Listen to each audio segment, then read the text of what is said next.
अस्सलामुअलैकुम, तौसीफ खान हियर। बेटा आज का हमारा लेक्चर है गॉसेस लॉ का। इलेक्ट्रोस्टैटिक्स में सबसे फंडामेंटल लॉ है और इस लेक्चर में हम ये भी सीखेंगे कि इस लेक्चर का प्रीवियस लेक्चर के साथ क्या रिलेशन बनता है। तो बेटा हम थोड़ा सा इसको प्रीवियस लेक्चर के साथ टच देते हैं।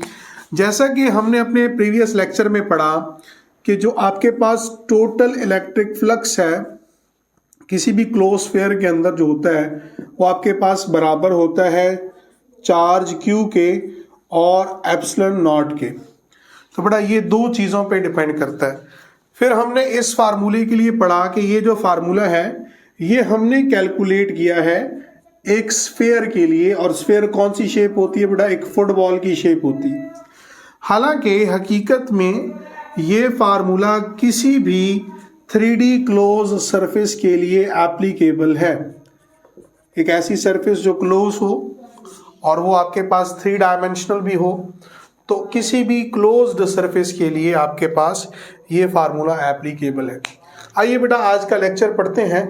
और आज के लेक्चर में हमारे पास एक रैंडम सी शेप की बॉडी है और ये आपके पास एक 3D बॉडी है। आपके पास ये आपके पास बेटा एक रैंडम सी शेप की बॉडी है। इससे पिछले वाले लेक्चर में जब हमने फुटबॉल को कंसिडर किया था तो फुटबॉल के बिल्कुल बीचों बीच एक चार्ज Q मौजूद था जिसमें से इलेक्ट्रिक फील्ड लाइंस गुजर रही थी जो कि आपके पास फुटबॉल के पैचेस में से जा रही थी। तो हर डायरेक्शन में X, Y और Z डायरेक्शन में इलेक्ट्रिक फील्ड लाइंस जा रही थी।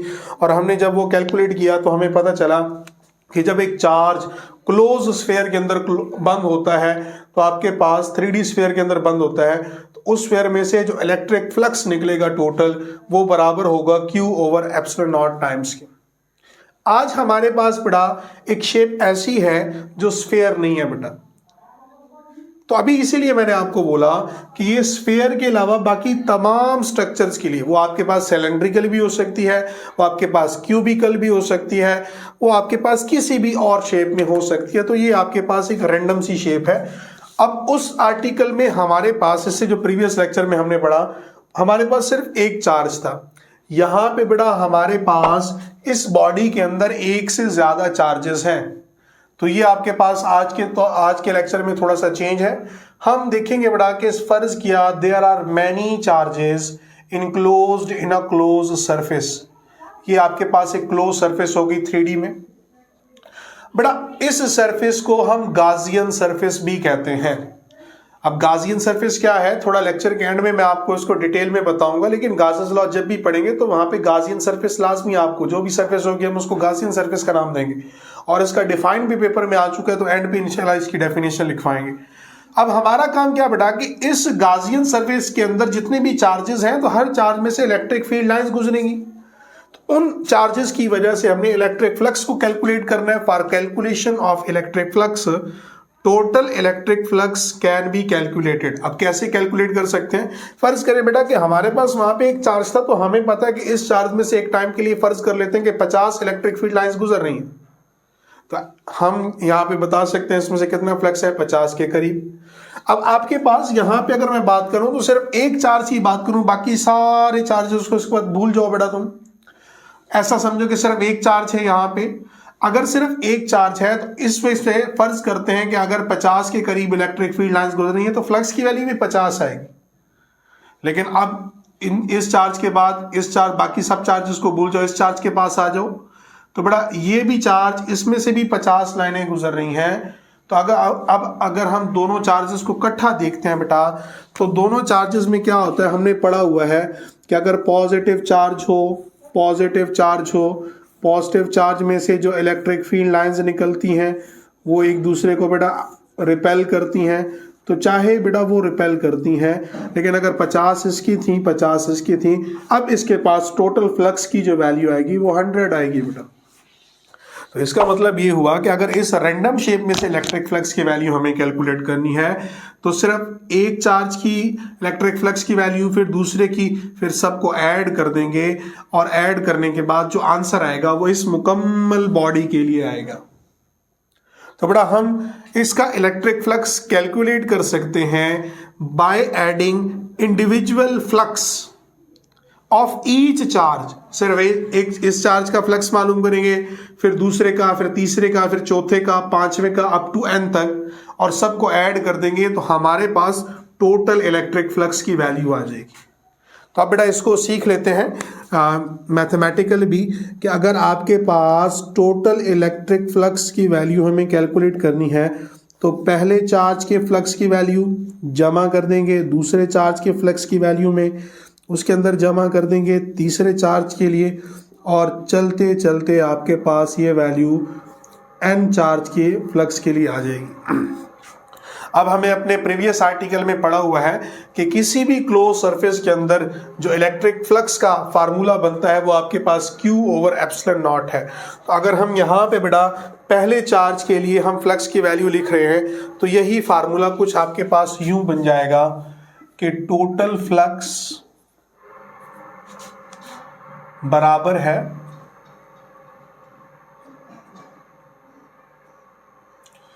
पहला चार्ज तो Q1 साथ में लिख देंगे एप्सिलॉन नॉट, दूसरे चार्ज के फ्लक्स का फार्मूला Q2 साथ में लिख देंगे एप्सिलॉन नॉट, इसी तरह Q3 नीचे लिख देंगे एप्सिलॉन नॉट, और करते करते आपके पास ये n चार्ज के लिए आ जाएगा जिसको लिख देंगे ऐसे करके। अब इन सब में देखो बेटा एप्सिलॉन नॉट कॉमन आ रहा है, वो कांस्टेंट है बेटा एक। तो अगर इसमें से हम एप्सिलॉन नॉट को कॉमन ले लेते हैं तो अंदर आपके पास जो चीज़ बचेगी वो आपके पास Q1 की वैल्यू बचेगी, Q2 की वैल्यू बचेगी, Q3 की, और करते करते आपके पास Qn की वैल्यू बचेगी। अब बेटा ये जो Q1 से लेके Qn की बात हो रही है, ये तो यही चार्जेस हैं जो इस क्लोज बॉडी के अंदर, एक 3D क्लोज बॉडी के अंदर आपके पास ये इनक्लोज्ड है बेटा।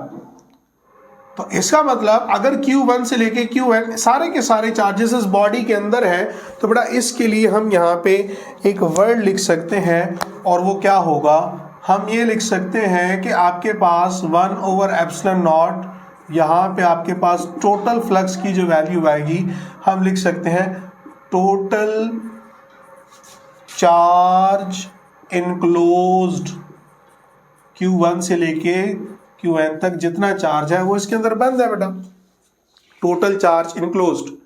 अब अगर हम टोटल चार्ज इनक्लोज्ड की बात करें बेटा तो वो आपके पास Q से जाहिर करते हैं, Q से। तो ये आपके पास वो इलेक्ट्रिक फ्लक्स की वैल्यू आ जाएगी कि अगर एक 3D शेप बॉडी के अंदर एक से नंबर ऑफ चार्जेस हों तो उस वक्त टोटल इलेक्ट्रिक फ्लक्स की वैल्यू क्या आएगी, तो वो आपके पास कुछ यूं आएगी। अब ये आपके पास जो फार्मूला है बेटा, ये फार्मूला गासेस लॉ का फार्मूला है जो आपको फर्दर जितने भी इलेक्ट्रोस्टैटिक्स में लेक्चर रहते हैं कहीं ना कहीं आपको ज़रूर नज़र आएगा। तो बेटा जल्दी से देख लें, ये आपके पास गासेस लॉ का मैथमेटिकल रिलेशन है।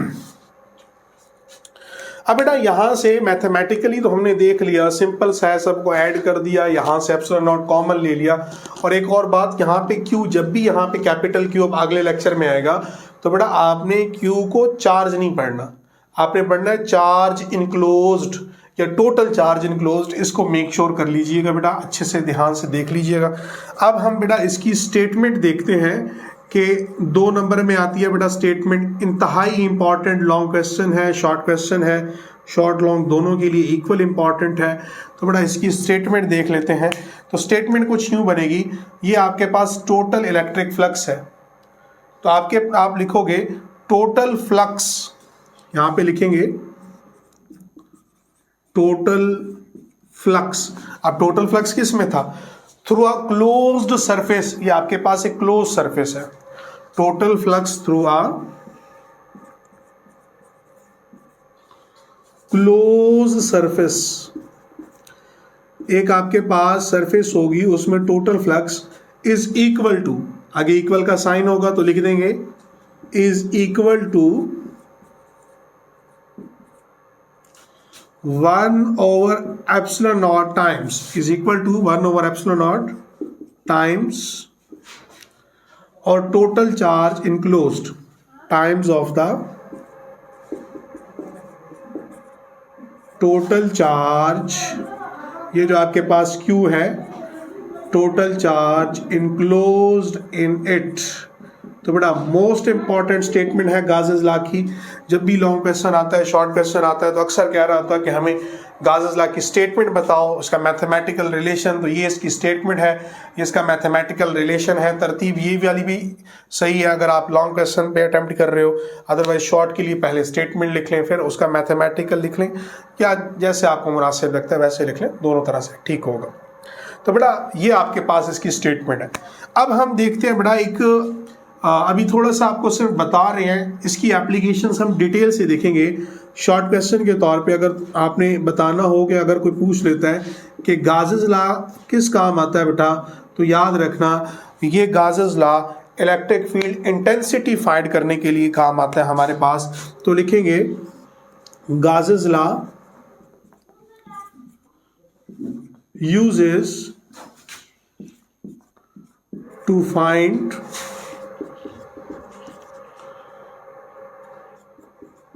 Field intensity, electric field intensity find करने के लिए काम आता है। कहाँ पे बेटा? एट एनी पॉइंट, किसी भी पॉइंट पर अगर आप फाइंड करना चाहते हो तो गाजेस लॉ का इस्तेमाल करते हो, जो आगे हम आने वाले लेक्चर्स में करें भी। जो आपके पास बेटा इलेक्ट्रिक फील्ड इंटेंसिटी है, वही आपके पास इलेक्ट्रिक फील्ड के बारे में तुम पढ़ क्या है बेटा, इलेक्ट्रिक फील्ड की इंटेंसिटी, कि जितनी नंबर ऑफ लाइंस हमारे पास ज्यादा होंगी कम होंगी, तो उसके बुनियाद पे हम बताते हैं कि वीक है स्ट्रॉन्ग है। तो फील्ड इंटेंसिटी आप गाजेस लॉ की मदद, जो कि आपके पास फंडामेंटल लॉ है इलेक्ट्रोस्टैटिक्स का। तो ये इसकी बड़ा एप्लीकेशन है। इसकी 3 एप्लीकेशंस हैं जो आपको इस सिलेबस में कवर करनी है। तो इससे आगे वाला वेरी नेक्स्ट जो लेक्चर होगा उसमें इंशाल्लाह हम इसको कवर करेंगे। ये आपके पास एप्लीकेशन आ गई। तो बड़ा छोटा सा आर्टिकल आपके पास, गाजेस लॉ इंतहाई आसान। अब इस सब में जो इंपॉर्टेंट बात है समझने वाली, वो बात एक दफा बेटा दोबारा समझ लें। ये गाजियन सरफेस, जहां पे गाजेस लॉ अप्लाई करेंगे बेटा, वहां पे आपको लाजमी बात है कि गाजियन सरफेस को डिस्कस करना होगा। तो अक्सर बच्चे, और किताब में भी ये डेफिनेशन नहीं लिखी हुई अच्छे से, तो बेटा इसको अच्छे से नोट कर लें आप कि गाजियन सरफेस क्या होता है। अभी हम इसको क्लियर कर लेते हैं ताकि आपको पेपर में अगर वो पूछ लेता है या सिर्फ समझने की नीयत से, तो दोनों तरह से आपके लिए फायदेमंद हो। बेटा गाजियन सरफेस के लिए शर्तों का होना जरूरी है। पहली शर्त बेटा, ये 3 डायमेंशनल स्पेस होनी चाहिए, एक 3 डायमेंशनल शेप होनी चाहिए। अगर हम बेटा 3 डायमेंशन की बात करें और 2 डायमेंशन की बात करें, तो बेटा जितनी चीज़ें हम वाइट बोर्ड पे बना रहे होते हैं ये सारी की सारी 2 डायमेंशनल होती हैं। फिर आपके पास 3 डायमेंशनल कौन सी शेप्स होती हैं बेटा?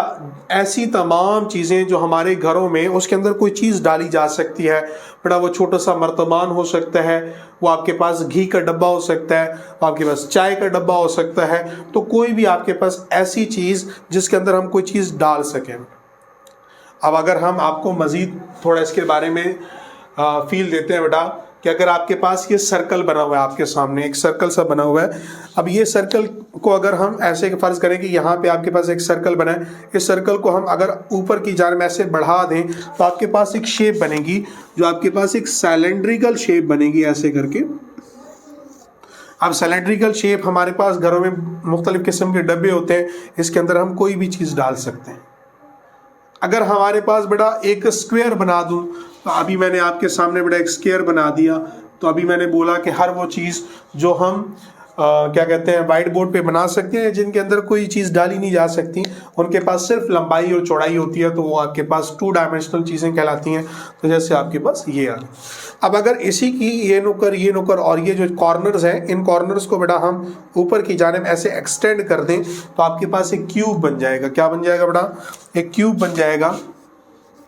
अब क्यूब के अंदर आप बेटा मुख्तलिफ चीज़ें फिल कर सकते हैं, कोई भी चीज़। जैसे कि अगर मैं अपना कमरा देखूं तो बेटा कमरा भी एक क्यूबिकल फॉर्म का है। तो बेटा सिंपल सी बात यह है कि 2 डायमेंशनल और 3 डायमेंशनल में फ़र्क समझ लें। 2 डायमेंशनल चीज़ों के पास सिर्फ और सिर्फ एरिया होता है, और 3 डायमेंशनल चीज़ों के पास वॉल्यूम होता है, लंबाई, चौड़ाई और ऊंचाई, और उसके अंदर हम चीज़ों को डाल भी सकते हैं। तो जितनी हमारी रोज़मर्रा की चीज़ें सारी 3 डायमेंशनल है। तो सबसे पहली बात गाजियन सरफेस के लिए जो मोस्ट इंपॉर्टेंट है, इट इज़ अ 3 डायमेंशनल। ये स्ट्रक्चर कैसी होनी चाहिए बेटा? ये 3 डायमेंशनल स्ट्रक्चर होनी चाहिए। It is 3 dimensional. 3 डायमेंशनल को हम बेटा 3D भी कह देते हैं, 3D सरफेस होनी चाहिए। उसके बाद बेटा आपके पास दूसरी मेजर बात कि सरफेस आपके पास क्लोज हो, जैसा कि आपके पास ये सरफेस मैंने बनाई, वो सर्कल हो सकता है, क्यूब हो सकता है, सिलेंडर हो सकती है, कोई रैंडम शेप हो सकती है जैसा कि ये है। तो आपके पास दूसरी बात जो गाजियन सरफेस में होनी चाहिए वो क्लोज्ड हो। क्या हो बेटा? Closed, 3 dimensional close. और दूसरी बात, तीसरी बात बड़ा मोस्ट इंपॉर्टेंट, ये इमेजिनरी होती है, सिर्फ हम अपनी आसानी के लिए बना रहे होते हैं। तो it is a 3 dimensional closed end imaginary surface. Imagination में बनाएंगे, मैं पहले बता चुका बेटा सेकेंड ईयर की फिजिक्स उन्हीं को समझ में आएगी जिनकी इमेजिनेशन बहुत स्ट्रांग होगी। It is a 3 dimensional closed end imaginary surface. ये आपके पास ये 3 बातों का होना गाजियन सरफेस में जरूरी है। अगर इसकी डेफिनेशन कर लेते हैं, पासिंग थ्रू एनी पॉइंट, किसी भी पॉइंट में से अगर ये गुजर रहा होता है, पासिंग थ्रू एनी पॉइंट, किसी भी पॉइंट में से जहां पे हमें इलेक्ट्रिक फील्ड इंटेंसिटी काउंट करनी होगी, ऑन विच